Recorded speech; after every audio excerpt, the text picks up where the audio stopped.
خون کو غذا، خون خود غذا لے کے چل رہا، آنتوں کو غذا، دماغ کو غذا، ہڈیوں کو غذا، ناخن کو غذا، ایک ناخن کھینچ لے تو ہم کیا کریں؟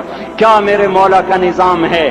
یہ ہمارا قبرستان ہے، مردہ سیل باہر نکل رہے اور ناخن کی شکل میں باہر آ رہے، پھر آگے جا کے اور سخت ہو رہے، تھوڑا سا ناخن زیادہ کٹ گیا، سارا دن سی سی کرتا ہے، سارا دن ہائے ہائے کرتا ہے، یہی ناخن میرا رب کھینچ لے تو ہم تو ایک ناخن کا شکر ادا نہیں کر سکتے، یہ جوڑ بنا دیے، سیدھا کر دے تو ہم اسی کا شکر ادا نہیں کر سکتے۔ میرے بھائیو، یہ سب کچھ کر کے پھر ہم اللہ کے باغی ہو جائیں، ہے کوئی عقل میں آنے والی بات؟